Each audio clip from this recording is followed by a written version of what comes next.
عليكم ورحمه الله وبركاته. ازيكم يا بنات؟ عاملين ايه؟ يا رب تكونوا بخير. فيديو جديد وكمان يوم جديد. طالعه لكم كده وانا مبهدله. انا كنت لسه بره، كنت جايه لسه من بره وكده، فقلت مش مشكله يعني ان انا اطلع بالشكل ده، مش مشكله بقى ابقى اغير بعدين.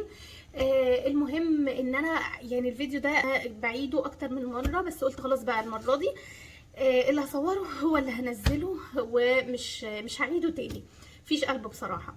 بقالي فتره كده ما بصورش، يعني يعتبر كل الفيديوهات اللي فاتت دي كانت قديمه، او مش قديمه قوي يعني متصوره بس ايه على مراحل، وبقالي يمكن اسبوع كده ما صورتش خالص. بصراحه مش عارفه يعني، بقالي كده فتره يعني حاسه ان في ملل وفي اكتئاب، ومش عارفه الصراحه جايلي منين، بس اللي هو يعني بقالي فتره كبيره بفكر ووساوس كتير وحشه بصراحه. لو ان انا اديت دماغي ليها وافكاري ليها يعني هتنتهي بحاجات وحشه قوي. المهم لا، كل ما بسأل حد وكده واقول لهم ان انا يعني بنام كتير ومكسله اعمل اي حاجه، ومكسله ان انا حتى يعني اعمل الحاجات الخفيفه في البيت اللي هي الحاجات اليوميه العاديه، فبيقولوا لي ان هم كلهم كده، وان زي ما يكون حاجه مرشوشه في الجو، ان هي كسل على اكتئاب على ملل على روتين. فالحاجات دي يعني عايزه اقول لكم بتطمني قوي، بتطمني بصراحه، بتفرحني ان انا ايه ده مش لوحدي. المهم لما بسمع من ناس وكده الحاجات دي، بسمع من ناس الجملة ان لا كلنا كده وده روتين وده ملل وحاجات كده، فلا بحس نفسي ان انا ارتحت نفسيا شوية. بصراحة الفيديو ده ما كنتش عارفة ان انا هصور ايه بالظبط، او مش مرتبة يعني قوي هصور ايه. انا كنت جايه من بره، اشتريت شويه حاجات بسيطة لرمضان ان شاء الله. يعني ابتديت ان انا اجهز كام حاجة كده علشان تجديدات رمضان بقى، والواحد يحس بتغيير والكلام ده كله. وان شاء الله هعمل معاكم حمص الشام او الحلبسة.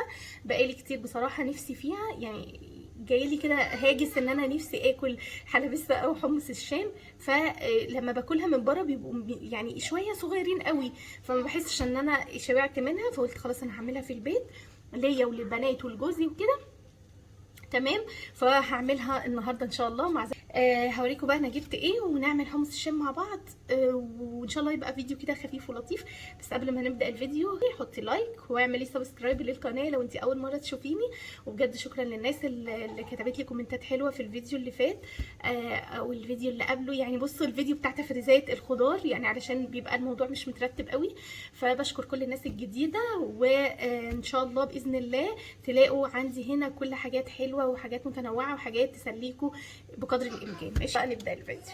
بصوا بقى هوريكم حاجات بسيطه من اللي انا اشتريتها ان شاء الله لشهر رمضان باذن الله. مش كل الحاجات يعني يعني ايه، سايبه حاجات كده تبقى مفاجاه ان شاء الله. فهوريكم بقى اول حاجه جبتها، هو يعتبر للمطبخ. تمام. بصوا جبت الصينيه الدواره دي.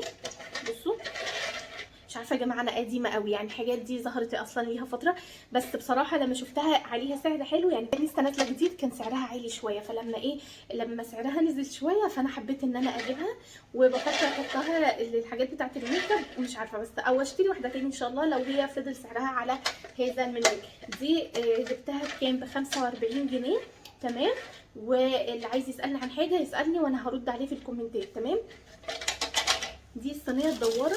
تمام. وجبت الازازه دي، عارفينها انتوا اللي هي بتاعت الخل والزيت والحاجات اللي زي دي كده اهو هي الكبس بتاعتها، بس شكلها حلو قوي قوي. بصوا شكلها كيوت كده، واللون النبيتي ده هيمشي مع لون المطبخ بتاعي، فعجبتني صراحه. تمام. انا جبت اتنين، هو في المفروض شكل تاني للخل وشكل للزيت، بس انا حبيت ان انا اجيب الاتنين شكل واحد. تمام اهو كده. بصوا يبقوا محطوطين كده. بصوا شكلهم لذيذ بصراحه. وجبت كمان الملاحات دي، عجبني شكلها خرافه. بصوا وانا يعني انا بموت في الملح، وبحب اي حاجه تختص بالملح، واي حاجه ليها علاقه بالملح انا بحبها. بصوا الملاحه شكلها ازاي، واللون ده خطير، لون البينك واللون اللي هو المنت جرين شويه، او افتح من منت جرين ليموني مثلا، ممكن نقول ان هو ليموني. تمام.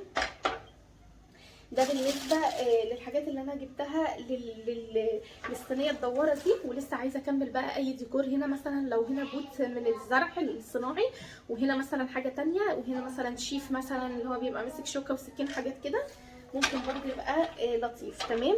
جبت اسمه ايه ده، الكوستر ده، كوستر هو كده برضو سعره عجبني قوي. وفي منه اللون الجولد وفي منه اللي هو اللون الجري ده، فانا اخترت ده للترابيزه اللي بره. ولسه برضو ما استقرتش، ممكن تلاقوني حاطاها في حته تانية خالص. ماشي. كمان جبت التابلو ده هنا للمطبخ برضو. تمام، عليه 3 شيفات وشكلهم حلو قوي قوي وعجبوني. ممكن احطهم فوق الصينيه دي، وشكلهم برضو حلو. سعرها رخيص جدا، جبتها 15 جنيه، فهي سعرها حلو جدا جدا. تمام. ودي ايه، لا دي خليها بعدين. بصوا بقى، جبت الطقم ده هيعجبكم قوي قوي. ده طقم للعصير كده، نازل جديد تركي. بصوا هي العبوه كبيره بس انت مش لازم تمليها قوي يعني، بس هي نازله جديد شكلها حلو قوي قوي. تمام. والسته منهم جبتهم بكام؟ الستة ممكن يكونوا ب35 على ما اعتقد، او 40 جنيه بالظبط يعني. تمام. فهم سعرهم حلو جدا جدا. هم 6 قطع بالظبط. انا جايباهم اصلا للعصير كده في رمضان. احنا عدد افراد اسرتي، انا وجوزي وحمايه والبنتين، احنا 5. وهي واحده دي هعملها زوجها بقى فازه اللي احط فيها ورد صناعي او حاجات كده، احطها برده على الترابيزه وهي شكلهم حلو جدا. تمام. بس دي كل الحاجات اللي انا حابه ان انا اوريها لكم. تمام. ان شاء الله كل فيديو هوريكم حاجه جديده. تمام. واللي عايز يسالني عن اي حاجه يسالني عنها، وانا برد على فكره على الكومنتات. بس يا تي عشان بصور فيديو. طب انا عارفه ان هي الكوبايه، بس علشان انا بصور فيديو. بس بقى بصوا، انا المفروض ان انا اول ما جيت على طول رحت ايه، حاطه حله الميه على النار، لان البوتاجاز بتاعي ضعيف وبطيء زي ما انتم عارفين.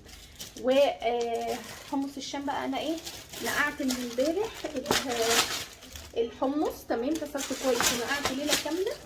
استنوا بس هودي الحاجات دي مكانها ونرجع بقى نكمل نشوف هنعمل. بصوا بقى، انا كنت هنا زي ما بقول لكم، هنا نقعت الحمص. تمام. اهو نقعته نقعاه ليله كامله. هصفيه بقى من الميه بتاعته وانزل بقى فيه على الميه اللي بتغلي دي على طول. اهو كده. استنوا.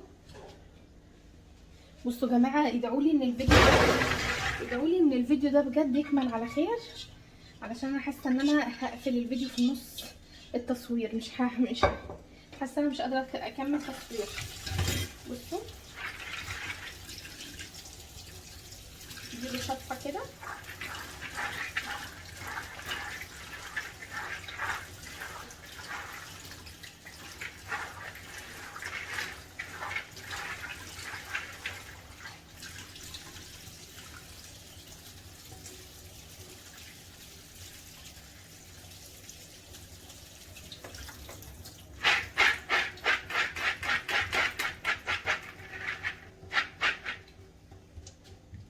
بقى دي اول حاجه هننزل بقى بالحمص كده على الميه البيضاء المغليه. تمام.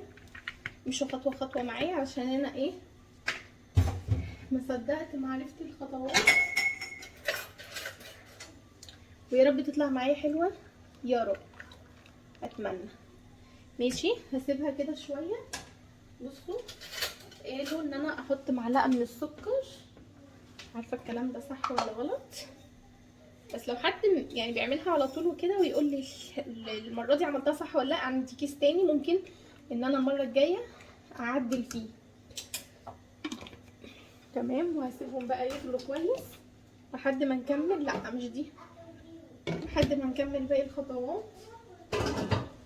نجيب بقى باقي المكونات. تمام. هنحتاج طماطم، وهنحتاج المبشره دي علشان نبشر بيها الطماطم، لان بصراحه مكسله اطلع الخلاط. بس انا شفت فيديو بيقولوا طماطم مبشوره او طماطم معصوره، فما فرقتش. فهناخد الاسهل، ناخد 3 طماطمات مثلا، نغسلهم بقى كويس. انا اصلا بغسل الطماطم قبل ما احطها. تمام. وهنبشرها بقى.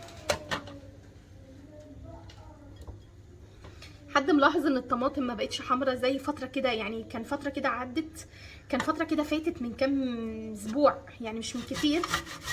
الطماطم كانت حمرا قوي وكانت حلوه قوي قوي في الاكل. دلوقتي بقت لونها كده تحسوه مصفر، او مش مدي اللون الحلو بتاع الطماطم الحمرا قوي دي.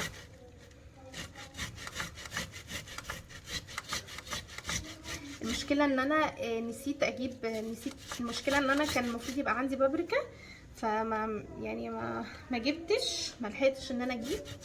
حتى انا كنت فاكره وانا تحت النهارده، بس نسيت. يعني كنت فاكره ان انا اجيب قبل ما اطلع من البيت، وبعدين في الشارع انا نسيت وجيت هنا افتكرت. هبشرها كويس.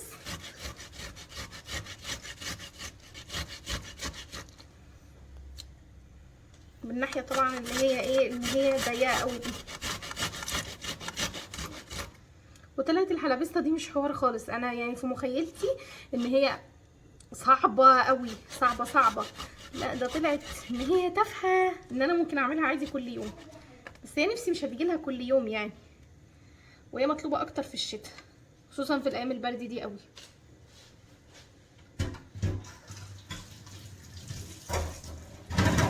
بس كده بقى الطماطم وبصلايه. المفروض ان احنا نحط البصل دلوقتي. حلبسه بتتعمل ازاي؟ بتتعمل كده على النار، بتستوي وبنحط لها توم وبصل وطماطم بس وبتاكليها. اعملها لك؟ حاضر. طب ما انا بعملها اهو. اعملها على النار واحط التوم. بحب التوم بس بحب شويه. ماشي، بتحبي التوم بس بتحبيه شويه. واحده بس. فاكره يا تيا الحلبسه اللي احنا كلناها مع بعض وانتي اتلسعتي في لسانك؟ فاكراها؟ هي دي اللي انا بعملها يا ماما. ما تغلط انا هاكلها. اما تبلط انت هتاكليها. ماشي، يلا اطلعي اتفرجي على التلفزيون عشان ماما تخلص. خصص مثلا ايه، او ممكن والله احط لكم الفيديو اللي انا كنت مره انا وتيا كنا بره وكده. فالمهم لقيت الحلبسه وكان قريب مش من بعيد، وقلت لها تعالي نشرب وبتاع، وتعالي. قالت لي يعني ايه؟ قلت لها تعالي بس واوريكي يعني ايه واخليكي تشوفي وتعرفيها. المهم قعدنا. يا بنتي يهديكي يرضيكي، لما هي لاقيه الشليمون في الكوبايه، فقالت لي، فهي فاكره ان هو عصير وبارد. يا بنتي يهديكي يرضيكي والله العظيم ده سخن مولع. لا وبتاع. قلت لها طب بصي هيبرد وكده ونشربه. قالت لي لا، وقعدت هتعيط بقى وهتلم عليا الناس. قلت طب ماشي براحتك بقى. اول ما هي شفطت كده بالشليمون وراحت تشوفوها والله، ممكن اجيبها لكم كده هنا في حته الفيديو. راحت يا قلبي راحت اتلسعت، بس هعمل لها ايه طيب؟ هي ما اقتنعتش. المهم هنا بقى المفروض ان الحمص غلى وعايزين نشيل الريمه بتاعته. ماشي خلاص كفايه. هنا بقى توم. بصوا المفروض ان هو كده غلى. بصوا عايزين نشيل بقى الريمه دي.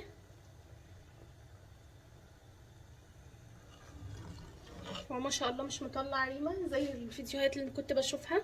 انا غسلته كويس جدا فما فيش اي ريمه، وهو اساسا نوع نظيف، نوع كويس يعني.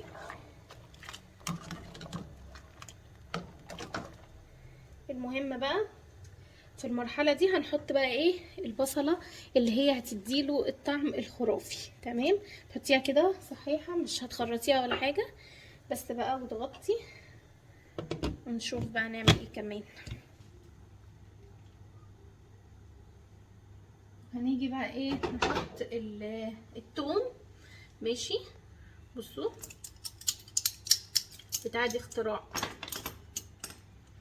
حلوه قوي قوي.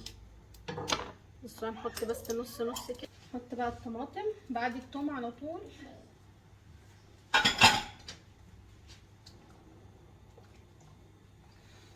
ابتدت الريحه تظهر وتفحفح كده، بس طبعا لسه ما حطيناش بقى التوابل بتاعتها. بصوا انا هفتكس ومش عارفه الافتكاسه دي صح ولا غلط. انا هحط مكعب مرقه.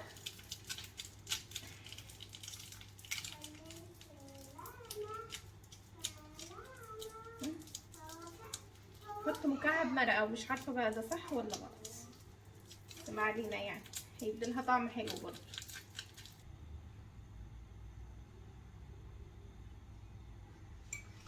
زي كده. هنحط الملح. ماشي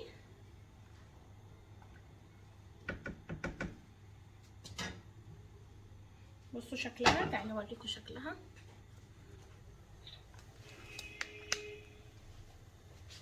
بصوا شكلها اهو كده، هي لسه يعني ايه، لسه هتغلي بقى وتاخد كده وتدي مع نفسها. وهنحط بقى ليمون وهنحط الملح بس كمان شويه. تمام، بس بقى نغطيها ونيجي بعد شويه. بصوا بقى نشوف بقى، بسم الله، ريحتها روعه. هنحط بقى الملح. تمام، حطي بقى الملح وحاسبي بقى، يعني انا اللي بقول لك حاسبي على الملح. حط معلقه ملح كده.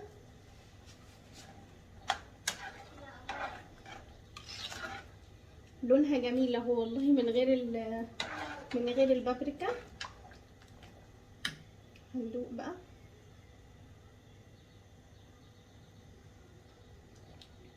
لسه عايزه حبه ملح.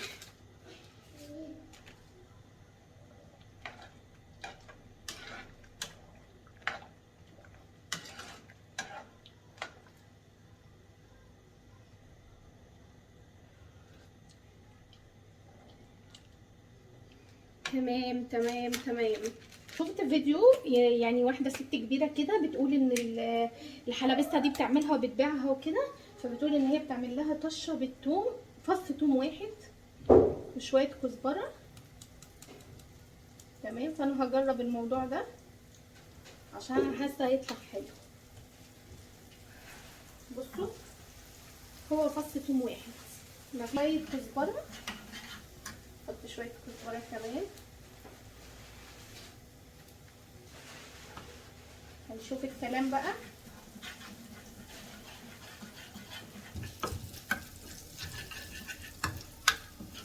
شوف الكلام بقى يقول ايه. بصوا تحمر بس. بصراحه الفيديو الوحيد اللي شفته ان هي بتعمل لها كده طشه زي طشه الملوخيه. صراحه حاسه هيبقى حلو لان الطشه دي بتدي طعم لاي حاجه اصلا. بس بسم الله.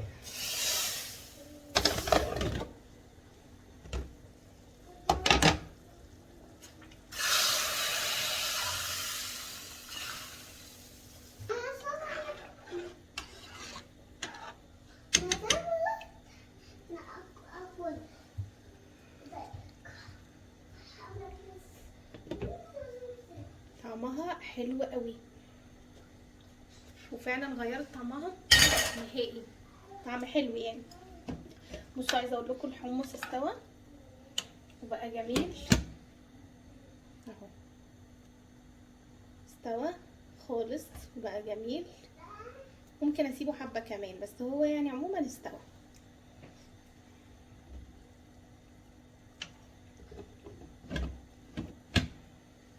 عايزين بقى نعمل الشطه، علشان طبعا مش هحط على الكميه كلها. اللي حابب بس يحط الشطه على الكوبايه بتاعته. تمام، هناخد بس شويه كده من الميه بتاعه الحمص دي.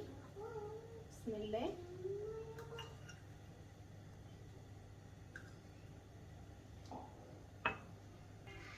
تمام، مش ليكي يا تيا، مش ليكي يا ماما. مين؟ مش ليكي يا ماما، ليا انا. زيت حاضر. انا بحب شويه كزبره. ها؟ ماشي يا تيا حاضر.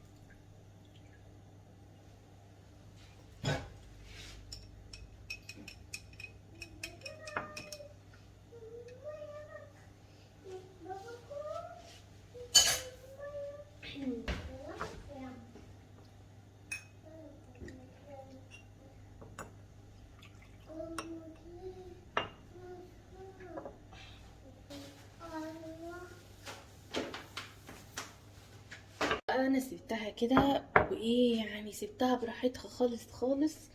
بصوا، وموطيه عليها النار خالص علشان ايه تفضل سخنه بس. وبصوا استنى اوريكم حاجه. الحمص استوى قوي قوي، بليله استوت قوي قوي، وريحتها تحفه تحفه. استوى يعني، فاهمين؟ هي مش حتى لا، هي استوت خالص وطعمها تحفه. نعمل ايه بقى؟ نجيب بقى الكوبايه بتاعتنا. ماشي، نقدمها بقى، نحط الاول الحمص،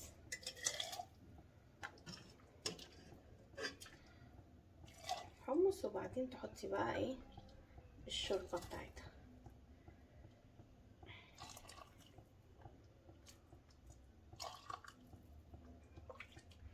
طبعا الكوبايه دي كبيره قوي، فايه كفايه كده عليها. بصوا تحفه. جيب بقى الليمونه، طبعا اللي حابب يعني، بس هي طبعا ما تتاكلش من غير الليمون. بس ايه بلاش تعصري الليمون على الحله كلها او على الكميه كلها، عشان ايه ما يمررش لو قعد لتاني يوم، يعني هي وقتي وخلاص. بصوا بقى الجمال، بصوا بقى الجمدان، حاجه كده حلوه قوي. انا اول مره بصراحه اعملها، يعني تقريبا اول مره اعملها، مش فاكره عملتها قبل كده ولا لا، بس تقريبا اول مره اعملها. وطلعت كده بالمنظر ده، وطلعت حلوه قوي قوي قوي. هاخد بقى انا البرميل ده كله بقى اشربه بالهنا والشفا طبعا على قلبي. واشوفكم في فيديو جديد باذن الله. تصبحوا على خير، باي باي.